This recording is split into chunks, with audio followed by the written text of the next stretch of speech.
Hey, welcome back. I'm Kathy Zalewski with Realty One Group Peak in Bozeman. And I'm Kaila Henry, also at Realty One Group Peak. Excellent. So we're on kind of the Q&A part of section 9 of our seller series. And this is kind of what happens between contract to close date. So we just wanted to talk about some of the things that both what will be happening behind the scenes, things that Kaila and I do, and also things that the sellers can do to make sure that they're on track and ready when close happens. Hopefully with minimal stress. Right. Always with minimal stress. That's our hope. I can say that. Okay. So Kaila, do you feel like there is a general flow or timeline for deals in Gallatin County and the surrounding areas? I do think typically, and again, every property is a little different, especially in Montana. Some properties, there will be some wiggle room on this. But yeah, I think typically you want to see a 30 to 45 day close, maybe a little bit quicker if it's a cash deal. But again, also really depending on what each of the buying and selling parties have going on. So sometimes sellers can't be out in 2 weeks, right? If you live full time in your home, it's really hard to just move right through it. So I would say it depends. But yeah, I think there's a general flow. We've talked about some of it, the 2-week inspection period typically. And then I would say 30 to 45 days for loan documents to come through. Yeah, I agree. I think 30 to 45 days is typical for a close here in Gallatin County, unless it's like a giant property where a lot of inspections are being done. Even sometimes vacant land you would think would be easy to close, but depending on what the buyers have in mind for the property, they might have some due diligence that will take things a little bit longer. I would say that not only in terms of different types of property where things can take longer, but also we'll keep on hammering this home. The more prep you do on the onset, the more flexible you can be with the buyer. If some buyer comes, I always say there's a time money equation, right? So some buyer might come in and say, hey, we got to be in there in 3 weeks. School's starting, my job is starting, whatever it is. But if you're ready and you can be out in 3 weeks, that buyer might pay a premium for your home, right? To be able to get in there sooner. So again, the prep stage is really where all the work should be done. You might stress a little bit more during the actual contract to close period, but if you're well prepared, you shouldn't. It should be okay. So again, all that legwork you do in the beginning is really going to pay off and will make this whole process so much easier and also give you the ability to potentially make more money on your home. Yeah. So. And I think, again, there can occasionally be those deals that maybe the buyer has a home sale contingency and you are looking at a little bit more of an extended closing for a specific reason. But again, something we'll just have to kind of take on a case-by-case basis. Yeah. And it's kind of like when somebody calls and says, I'm going to be 10 minutes late. And so then you start like loading the dishwasher. Just because a buyer might be giving you a little bit more time does not mean that you should not be moving full speed ahead with your packing and your cleaning and everything that needs to go into getting sold. Yeah. So what are some things that sellers can do to ensure that timelines stay on track? Right. So again, always the prep work that goes in will make it easier. But in terms of staying on track, I think one is getting on top of movers, calling and scheduling your movers. It's never too late to do that. Movers might take a deposit, but they might not. And it's better to get on somebody's schedule. In Bozeman, whether you're moving locally or across the country, there just aren't that many moving companies in town. So you really need to kind of plan ahead and get on somebody's calendar. I think also just even you can call the utility companies in advance, get your utilities scheduled for shut off. Might want to wait until after inspections for that, till everything's a little bit more solid. I think certainly not only the movers, but also just mentally getting your address changes done and all that kind of stuff. And then of course, if we do have to get repairs, that we are as diligent as possible with getting those scheduled and being having access to the home available so that those repairmen can come in and do whatever it is they might need to do. Yeah. You have anything there? Yeah, I think to me, really, Kathy's touched on it first, the prep work. Prep work is where you as a seller can really help yourself stay on time. So it's not hard for you to be ready for inspections. It's not a huge lift for you to move the remaining items out of your home if you're still living there. really prepping is how you can help yourself keep those timelines, prepping, and then home availability. Yeah. Making sure that the home is easily accessed. Yeah. By the right people. And yeah, that'll help keep everything on track so that we can get to close in a timely manner. And rest assured, while this set of videos is kind of seller oriented, the buyer and the buyer's agent are working diligently as well. And I know for sure I like to check with the buyer's agent pretty often to make sure that things are going well. In some of the other states I've worked in, there were timelines that we would get specific information from a lender saying that, okay, they've gotten this far in the process, it's underwritten, it's whatever's next. I don't necessarily get those here in the state of Montana, but I always will call the lender and or the buyer's agent to make sure that their process is going well. I know I'm always waiting for that call from the appraiser. The appraiser will typically call the listing agent to see about access. And so if I haven't heard from an appraiser I'm going to say at the 2 or 3 week mark, I'm calling that listing agent, or I'm sorry, the buyer's agent to see what's going on. And just make why sure hasn't the lender ordered the appraisal yet? Or, and I think that that's kind of part of what a seasoned agent wants to make sure that everything will go on time, and so that they don't just walk away and let it happen. And people like Kaila and I don't let that aren't those kind of people anyway. I always say we want to be proactive, not reactive. So, right. Oh no, appraisal hasn't been ordered and now we're delayed because of it. To me, I'm like, why hasn't the appraisal been ordered? Attention to detail and a little bit, hanging on tight. It makes for things to go more smoothly. Again, always checking in, in advance of there being some kind of disaster. I think one of the reasons we wanted to start doing these videos is, honestly, a lot of our sellers don't know we're doing all of these things. A lot of good real estate agents work happens behind the scene. So you may not see or know all the phone calls we're making to check in. But again, we are doing it just to make sure that things are on track, it's moving smoothly, and oftentimes really only involving you if there's a huge problem or something along those lines. Sometimes we can even make the problem go away without even bringing it to your attention because we know you have a lot going on already. And so that's always something I consider a big part of my job, is to just really do my best to keep things moving along smoothly in the background. And then, of course, obviously we'll bring in when it need to, but I mean, it's not a terrible thing when you call a buyer's agent and you say, hey, I haven't heard from the lender. And then they say, oh, well, they've decided to pay cash. Yeah. Yay. That's a great change. But we do still want to know. We do want to know. Yeah. So those are kind of some of the things that go on behind the scenes that we do to help the whole transaction stay on track. And again, if you've done your work, the prep work, it should be pretty easy. Yeah. So how do you help your clients prep for closing day, and probably most specifically move out? Yeah, so two big things I would say. I would always recommend, again, being ready to be moved out earlier than later. I'll talk on that in just a bit, but the things I like to do is I like to, about a week beforehand, I of course make sure that my clients, I would say a week to 2 weeks beforehand, obviously schedule closing time for my clients to go sign the papers at the title company. And then part of an email that I send that just kind of lets you know need to know to bring your bank account or how you want your money. Just kind of getting you thinking about some of those things so that then come closing day, you're not like showing up without anything in hand. So that email just has, again, everything there. And then it also, most importantly, has a list of utility providers. So, and a reminder to, move those out of your name. I usually recommend either having it the day of closing or a day after. Sometimes you're delayed. You don't want anything shut off, especially in Montana in wintertime. You want to make sure that the home is still cared for, because if the property doesn't close, it is still yours. So giving a little bit of a grace period, and keep in mind, buyers are hopefully assuming those utilities themselves as well. So it shouldn't be just on you, but obviously we want to make sure you're taken care of and protected. So, right. I think the worst thing that can happen is buyer moves into the house and there's no power, no water, no nothing. They're all excited about having, pizza while they unpack their first night, and they flip on the light switch and there's no power.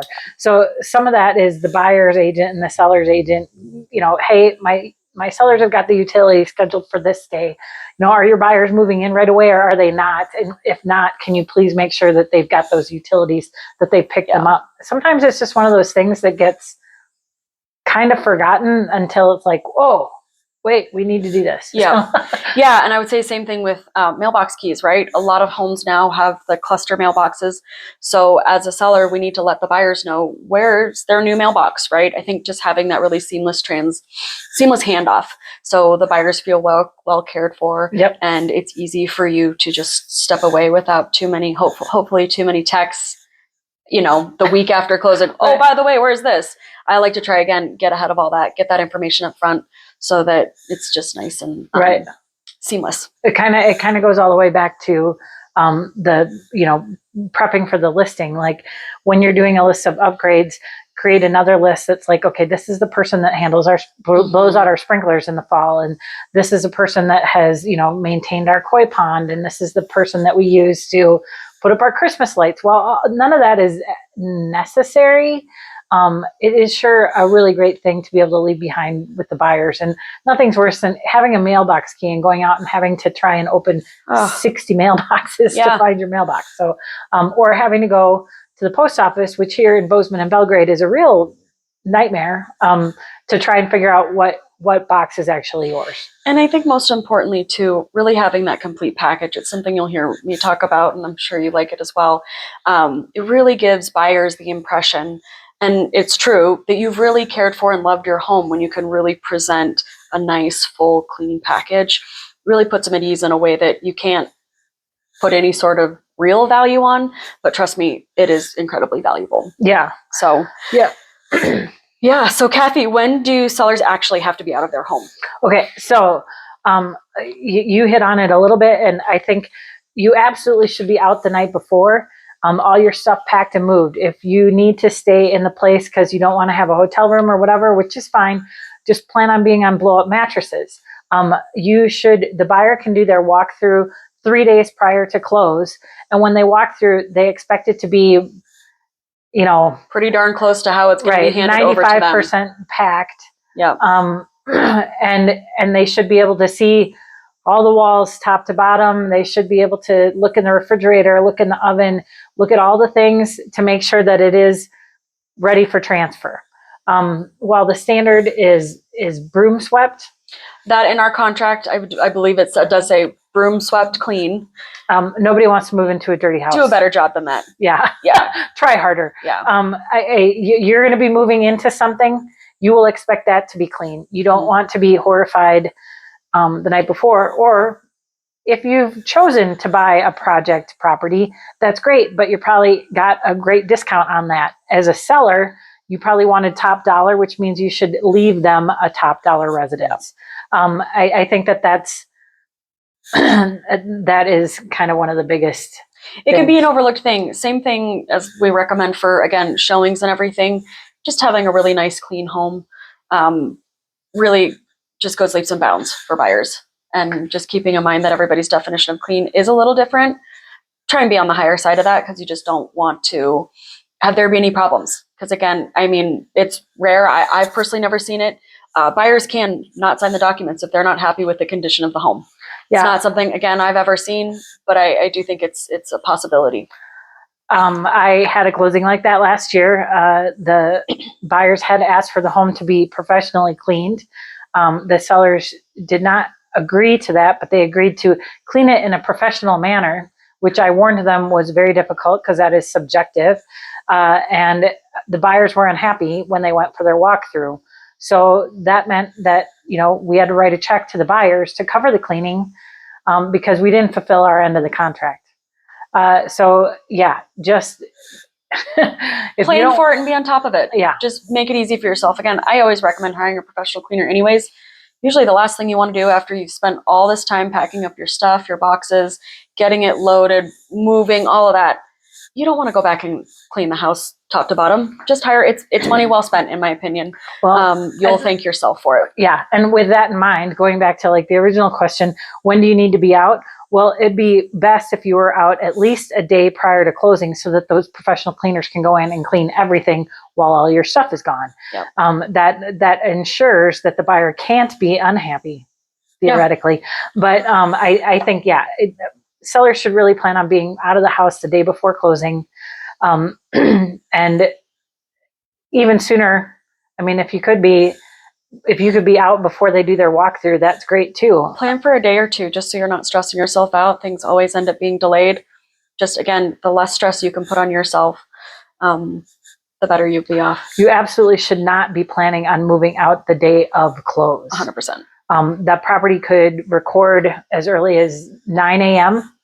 and the house is no longer yours once it records. Yeah. So yeah, don't plan on moving out the day of closing. So Kathy, what happens if the movers damage the property? How have you encountered that, and what have you gone around with that? So if there's property damage, let's say movers come, 4 days prior to close, and they're moving out furniture and they're bringing a couch from downstairs, and oops, somebody trips and the couch goes through the drywall. Okay, a couple of things can happen. Number one, sellers, if this happens to you, please call your agent, because we can give the buyers an option to take a credit or a holdback, basically, or you can write them a check that would transfer at escrow or through the title company, but for the repairs. So they may accept the house as is if you've given them a check to make that repair themselves with their handy person or whoever at a time that's convenient for them. There is the potential that it wouldn't close on time and that repair would need to be done prior to close. I think everybody involved in the transaction doesn't want that to happen.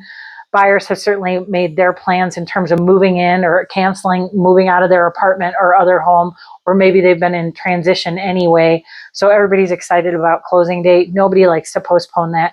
So usually the fix would be to do a credit or a holdback for whatever it might be. And just again, this is the seller series, but the reason I would recommend it for buyer clients is because then you get to control who is doing the work on your new home. We don't want some seller picking just some random person who can do it fastest, right? So I think it's beneficial for both parties to do that holdback, or again, just give a little bit more of a credit or something along those lines, right? So that the closing date can be held. Interest rates could change for a buyer, all the things. There's just a number of reasons why we like to keep the closing date. It's not just so realtors get paid. Right. It really is in the client's best interest most often. Well, everybody else in the transaction, besides the agents, are moving. So there's a lot on the line. Yeah. Not for us, but for everybody else. So everybody usually does want it to close. I think, that being said, the example I gave was kind of pretty easy to fix. There are things that could happen in a home. Fire, for example, something like that might be a much bigger deal. And yeah, in that case, it is likely that we would have to delay closing. Yep. Fire, flood, something like that. Yeah. But generally speaking, that's not happening. It is something more minor, like, oh, we unplugged the refrigerator and, it leaked onto the hardwood floor. Okay, well, we'll have to have that fixed. But okay, we've got an estimate. It's $800. Here's an $800. And just mostly for the sellers understanding that, the buyer, for how our contracts are written in Montana, you are delivering a buyer the product that they have originally viewed at inspections and all of that. So do keep continuing to care for your property. Just because you're through inspections doesn't mean you can just let it all break go. A toilet. Yeah, like the property does need to be, contractually right in the same place. So, so I think what happens if the sellers can't get out of the house prior to closing day? I mean, certainly not an ideal situation. I think there's two ways you could remedy that. Number one, the sellers could start paying the buyers rent essentially for every day that they're in there, or closing would be delayed. That to me is really the only two ways to handle that. I don't know if you have other ways you'd like to bring in, Kathy, but I think industry-wide, no agent likes a post-possession or pre-possession occupancy. And by that, I mean that the buyer would take if it was a vacant home, that the buyer moved in before actually paying for the house. And on the other side, that the seller would get to say after the buyer owns the house. Nobody likes that. There's a lot of, it's not as easy as being a renter in a property. It gets complicated very, very quickly among many lines. Insurance, again, damages, all of those things. So it sounds like it can be an easy fix. It can get complicated very, very quickly. Yeah. And we know that from going through it, unfortunately, right. And or having our clients go through it. Right. And I think, this is again why that prep work and our diligence in keeping a seller on track is what will prevent that delay of closing. Because again, everybody in the transaction is moving. So it's not easy. It really messes up a lot of things. So the goal is to make everybody aware and be on the same page. The closing is going to occur on this day. That means that is D-Day. You are done. You are out. It is not your home anymore. So while, yes, there's potential that this could happen, it's not ideal. And I can't imagine the day that one of my sellers won't get out, because I I will be all over them making sure that happens. Yeah. It's one of the reasons to me why the closing date is a really key item on the original buy sell when you're looking at it, in a date where I'm like, can you do this? Right? This is a big deal. It's not super easy to move. It can be maybe early on if we need to make some changes there. But as you get closer and closer to that date, it's really important to keep, barring any sort of acts of God or anything that really pushes you out there. Right. It's not like, oh, it was St. Patrick's Day and I'm hungover and so I can't move my stuff. Like, that doesn't work. So try not to do that. Okay. Yeah. Do you have anything? Yeah. So one of the best and most fun questions, how do the sellers get their proceeds? When do they sign, and how do real estate taxes get handled? Okay. So sellers get their proceeds usually the day of closing. My recommendation is always to have the money wired. You will share your banking information with the title company people, I would say in person if possible. If you're local, go down there and give them your bank account number so there's no handling of that via email or anything. Usually when we set up your closing, because you'll need to sign the documents in person with wet ink as a seller, have all that information ready. Yeah, where you want the money to go. And then title company, as soon as the property is recorded, meaning recorded at the county, out of your name and into the buyer's name, once that's done, then basically the next step that the title company takes is to wire the proceeds everywhere, because by then they will have already had the buyer's money from the lender, and so they can just wire you your proceeds then. So you would get paid the same, you get your proceeds day of closing. If everybody's signing early and again, things go on track, which usually they do at that point. Yeah. Yeah, knock on wood or whatever this is. And then, and so sellers typically can sign a couple days before closing. Yes. Buyers, if they're getting lenders typically need you to sign the day of closing. But as a buyer, if again, you've got a lot going on moving wise, if you want to sign a couple days early, that's no problem. Documents should be drafted. You should be able to have reviewed your CD, your closing disclosure, that'll have your final numbers. And again, you should have a good sense of that. So sellers can usually sign a couple days early. And it's what I recommend, because again, that just leaves more time slots on the day of closing for the buyers to sign. If everybody seems to like to write closing days on Fridays, something I try not to do for a number of reasons we can get into later. Yeah. But title companies can be incredibly busy on Fridays. So sometimes it's really hard to get a time slot. So again, as a seller, if you can sign on Wednesday, let's do that. Straight up, make it no problem. Absolutely. If we can close on Wednesday, even better. Even better. Yep. And then real estate taxes. Okay. Talk to me about how those get handled. Right. So real estate taxes, when you get your settlement statement from the title company, it might look a little weird, but you pay real estate taxes for the portion of the year that you used and lived in the home, or that you owned the home. Okay. So let's say I've had many sellers say, hey, it's May, so my taxes are due. Do I pay them or do I not? Well, it's going to come out of your pocket one way or another, because if you lived in the home through May 15th, you need to pay taxes on the home through May 15th. Now, what happens is that the buyer gets credited that amount. So ultimately, the property taxes for that year, 2026, 2025, will be paid in full, the entire amount, by the buyer. But in the meantime, you have paid for the part of the year that you used the property by giving the buyer a credit for that amount. And the title company prorates that to the day. So that will be on your settlement statement, but it might look a little strange the way they credit the buyer for your part. And I think the biggest reason it's done this way, and a key term I've always been familiar with, is that in Montana, or at least Gallatin County, taxes are paid in the arrears. And so we don't often know the tax bill sometimes. So you're sometimes working off of last year's tax bill. But again, understanding that typically, or almost always, if you're closing on a home, the buyer will be responsible for that full tax bill. But you, as the seller, have already reimbursed them for the portion of the year that you've owned the home. Right. So it can be a little confusing, but that's what title company's for. Yeah. They do all those prorations, make sure that the math's right, and keep in mind they're a neutral third party. Right. So they are not on anybody's side. They just want to do the math and make it clear for people. Yeah, absolutely. And again, the title rep, your escrow officer that does the signing with you, she'll go through that settlement statement and make sure that it's all clear to you. And you'll have the settlement statement probably a couple days in advance. So if you do have questions, highlight, circle, whatever, and don't hesitate to call your escrow officer to get some information about what you're unclear about. Yeah, I think to me, all those numbers on there should be crystal clear to you. You should understand what you're paying for, where money's going, because it matters, right? Yeah. It matters. Yeah. So that's what I have.